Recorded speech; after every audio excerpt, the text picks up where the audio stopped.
نحمده ونصلي ونسلم على رسولنا الكريم أما بعد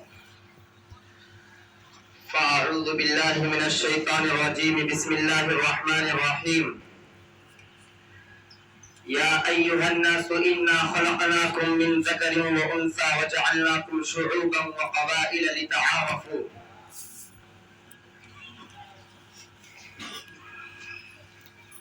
صدق اللہ العظیم. فرعون بنے جو پھرتے ہیں ڈھاتے ہیں ستم کمزوروں پر. فرعون بنے جو پھرتے ہیں ڈھاتے ہیں ستم کمزوروں پر. ان سرکش جابر لوگوں کو قدموں میں گرا کر دم لیں گے. عزیزان گرامی، 26 جنوری 1950 کو ہمارا ملک ہندوستان جمہوری ہوا. یعنی اپنے ملک میں اپنے لوگوں پر اپنا قانون لاگو ہوا. آزاد ہندوستان کا اپنا دستور اپنا قانون بنانے کے لیے ڈاکٹر بھیم راؤ امبیڈکر کی صدارت میں 29 اگست 1947 کو 7 رکنی کمیٹی تشکیل دی گئی، جس کو ملک کا موجودہ دستور مرتب کرنے کے لیے 2 سال 11 ماہ اور 18 دن لگے تھے. دستور ساز کے مختلف اجلاس میں اس نئے دستور کی ہر ایک شق پر کھلی بحث ہوئی. پھر 26 نومبر 1949 کو اسے قبول کر لیا گیا اور 24 جنوری 1950 کو ایک مختصر اجلاس میں تمام ارکان نے دستور کے ڈرافٹ پر دستخط کر دیا. البتہ مولانا حسرت علی موہانی نے مخالفت کرتے ہوئے دستور کے ڈرافٹ پر ایک نوٹ لکھا کہ یہ دستور برطانوی دستور کا ہی اجرا اور توسیع ہے، جس سے آزاد ہندوستانیوں اور آزاد ہند کا مقصد پورا نہیں ہوتا ہے. بہرحال 26 جنوری 1950 کو اس نئے قانون کو لاگو کر کے ملک بھر میں پھیلایا گیا، یوم جمہوریہ منایا گیا. اس طرح ہر سال 26 جنوری کے دن یوم جمہوریہ کے دن کے طور پر پورے ملک میں جوش و خروش کے ساتھ 26 جنوری منایا جاتا ہے. 15 اگست 1947 کی طرح یہ تاریخ بھی ملک کا قومی اور یادگار دن بن گیا ہے. عزیزان گرامی، اب یہاں پر ایک سوال پیدا ہوتا ہے کہ 26 جنوری کو جشن کیوں مناتے ہیں؟ تو آئیے تاریخ کے اوراق کا مشاہدہ کرتے چلیں. آزادی کا یہ دن ہندوستانیوں کو یوں ہی نہیں ملا ہے، بلکہ اس کے لیے بڑی قربانیاں دینی پڑی ہیں، لاکھوں جانوں کے نذرانے پیش کرنے پڑے ہیں، تب جا کر 26 جنوری کو جشن منانے کا یہ سری موقع ہندوستانیوں کو نصیب ہوا ہے. انگریزوں کا پہلا قافلہ 1601 میں دور جہانگیری میں ہی ہندوستان آیا تھا.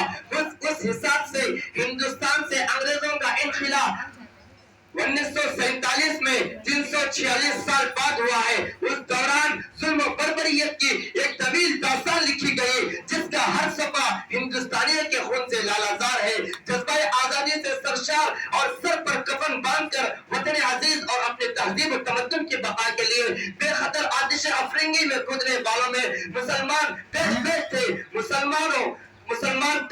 تھے.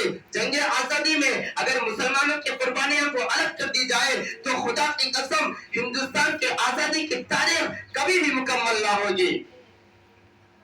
آزادی ملنے کے بعد سب سے بڑا مسئلہ یہ اٹھا کہ ہمارے ملک کا دستور کیسا ہو، ہمارے ملک کا آئین کیسا ہو، مذہبی ہو یا لا مذہبی ہو، اقلیت و اکثریت کے درمیان حقوق کس طرح طے کیے جائے. چنانچہ آئین ہند کے ابتدائی حصے میں صاف یہ لکھا گیا ہے کہ ہم ہندوستانی عوام یہ تجویز کرتے ہیں کہ ہندوستان کو ایک آزاد سماجوادی اور جمہوری ملک کی حیثیت سے وجود میں لایا جائے، جس میں تمام شہریوں کے لیے سماجی، معاشی، سیاسی انصاف، آزادی خیال، آزادی اظہار رائے، آزادی عقیدہ و مذہب و عبادات، انفرادی تشخص اور احترام کو یقینی بنایا جائے گا اور ملک کی سالمیت و یکجہتی کو قائم و دائم رکھا جائے گا. آزادی کے بعد ملک میں سیکولر اور جمہوری نظام نافذ کرانے میں جمعیت علماء ہند کے رول کو نظر انداز نہیں کیا جا سکتا. جمعیت علماء ہند کے جنرل سیکریٹری مولانا حفظ الرحمان سہاروی نے بحیثیت دستور ساز اسمبلی میں اقلیتوں کو مراعات دلانے میں اہم کردار ادا کیا ہے۔ 1971 میں اندرا گاندھی نے اسی دستور کے ابتدائیہ میں لفظ سیکولر کا اضافہ کیا تھا۔ ہندوستانیوں، ملک والوں، یہ جمہوری نظام ایک بہترین نظام ہے، اس لیے کہ اس میں مختلف افکار و خیالات اور تہذیب و تمدن کے لوگ بستے ہیں، اور یہی مختلف رنگا رنگی تہذیب یہاں کی پہچان ہے۔ 26 جنوری کو اسی مساوی دستور و آئین کی تائید میں اور کثیر المذاہب ملک ہونے کے باوجود باہمی ایک جہتی اور میل جول کے اس عظیم ملک ہندوستان کی جمہوریت پر ناز کرنے کے لیے 26 جنوری کو یوم جمہوریہ منا کر شہیدان ملک اور آئین کے بانیین و مرتبین اور ملک کے آزادی میں اپنی جانوں کا نذرانہ پیش کرنے والے مجاہدین آزادی کو بہترین خراج عقیدت پیش کی جاتی ہے۔ عزیزان ملت، انگریزوں نے ایسٹ انڈیا کمپنی کے ساتھ 1601 میں تجارت کے غرض سے ہندوستان آیا تھا۔ اس وقت ہندوستان میں جہانگیر بادشاہ کی حکومت تھی۔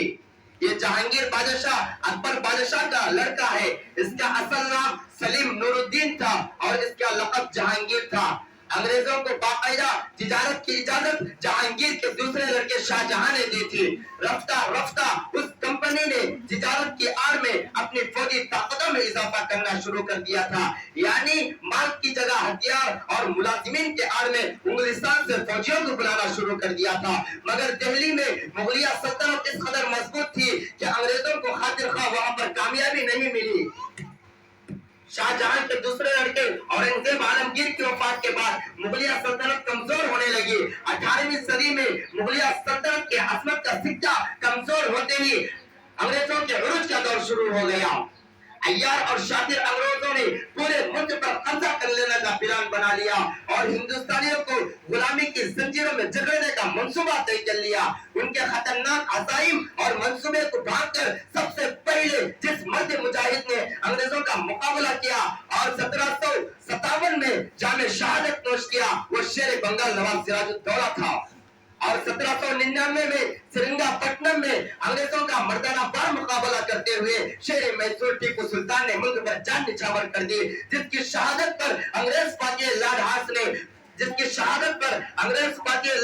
نے فخر و مسرت کے ساتھ یہ اعلان کیا کہ آج سے ہندوستان ہمارا ہے۔ 1803 میں انگریزی فوج دہلی میں فاتحانہ انداز میں داخل ہوئے اور وہاں پر بادشاہ وقت سے جبرن ایک معاہدہ لکھوایا کہ ملک بادشاہ کا، خلق خدا کی، ملک بادشاہ کا اور حکم کمپنی بہادر کا۔ یہ بات اس قدر عام ہو گئی کہ لوگ کہنے لگے حکومت شاہ عالم از دہلی تا پالم۔ یہ معاہدہ گویا اس بات کا یہ اعلان ہے کہ آج سے ہندوستان سے اسلامی اقتدار ختم ہو چکا ہے۔ فتنہ و بربریت کے ظلم و ستم اور گھنگور گھٹائے پوری فضا کو گھیر چکی ہے۔ وطنی آزادی اور مذہبی تشخص ان کے رحم و کرم پر ہوگی۔ ایسے بھیانک ماحول اور پرفتن حالات میں شاہ ولی اللہ محدث دہلوی کے بیٹے شاہ عبدالعزیز محدث دہلوی نے پوری جرأت و بے باکی کے ساتھ فتویٰ جاری کیا کہ ہندوستان دارالحرب ہے، یعنی اب ہمارا ملک غلام ہو چکا ہے، لہذا بلا تفریق مذہب و ملت ہر ہندوستانی پر انگریزی تسلط کے خلاف جہاد فرض ہو چکا ہے۔ ان کے فتوے کی روشنی میں علماء کھڑے ہوئے، سید احمد شہید رحمت اللہ علیہ، شاہ اسماعیل شہید رحمت اللہ علیہ کھڑے ہوئے، پورے ملک کا دورہ کیا اور ان کے اندر ملک کا دورہ کیا اور لوگوں کے اندر حریت کے جذبے کو بیدار کیا اور آزادی کی آگ لگا دی اور 1831 کو بالا کوٹ کی پہاڑی پر لڑ کر جام شہادت نوش کیا۔ دھیرے دھیرے پورے ملک میں انگریزوں کے خلاف آزادی کی چنگاریاں بلند ہونے لگی اور علماء نے 1857 میں پھر علماء نے جہاد کا فتویٰ دیا، جس کی وجہ سے انگریزوں کے خلاف ایک بار ماضی کا کاروبار پھر گرم ہو گیا۔ دوسری طرف انگریزی فوجیں پورے ملک میں پھیل چکی تھی۔ ہندوستان سے مذہبی اور وہ سرگرمی ختم کرنے کے لیے انگریزوں نے بے شمار عیسائی مبلغین اور پادری کو میدان میں اتار دیا تھا، جس سے انگریزی فوج کی مکمل پشت پناہی حاصل تھی، جو جگہ جگہ تقریریں کرتے اور عیسائیت کا پرچار کرتے تھے۔ اسی دوران یہ خبر گشت کرنے لگی کہ انگریزی حکومت نے ہندو مسلم کے مذہب کو خراب کرنے کے لیے آٹے میں سور کی ہڈی کا برادا اور گائے کا گوشت ملا دیا ہے اور کنویں میں سور کا گوشت اور گائے کو ملا دیا ہے۔ ان واقعات نے ہندوستانیوں کے دلوں میں انگریزوں کے خلاف ایسی نفرت کی آگ لگا دی جسے انگریزی فوج میں کام کرنے والے ہندو مسلم زبردست احتجاج کیا۔ کلکتہ سے جو احتجاج کی چنگاریاں شروع ہوئی، دھیرے دھیرے پورے ملک میں جوالۂ شفالہ بن گئی اور احتجاج کرنے والے سپاہیوں اور ان کے ساتھیوں کو پھانسی کے پھندے پر لٹکا دیا گیا۔ اور جہاں جہاں احتجاج ہوا اس پر سنجیدگی سے غور کرنے کے بجائے ان کے خلاف سخت سے سخت کاروائیاں کی گئی، ان کے بندوقیں چھین لی گئی، ان کی پٹیوں کو پھاڑ دیا گیا۔ 1857 میں شاملی کے میدان میں فخر علماء حاجی امداد اللہ مہاجر مکی رحمت اللہ علیہ کی قیادت میں مولانا قاسم نانوتوی، مولانا رشید احمد گنگوہی اور حافظ ضامن شہید رحمہ اللہ وغیرہ نے انگریزوں سے مردانہ وار مقابلہ کیا، مگر آزادی کے زیادہ تر دیوانوں نے دہلی کا رخ کیا اور پورے عزم و حوصلے کے ساتھ دہلی شہر اور مغلیہ سلطنت کا دفاع کرتے رہے۔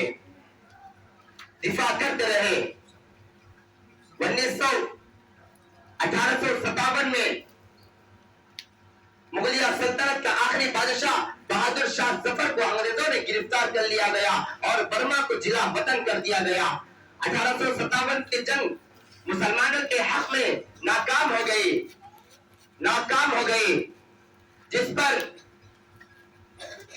جسے انگریزوں نے غدر کا نام دیا تھا۔ اس جنگ کے ناکام ہونے کے بعد انگریزوں نے ظلم و ستم کی ایسی بجلیاں گرائی جس کے تصور سے روح کانپ اٹھتی ہے۔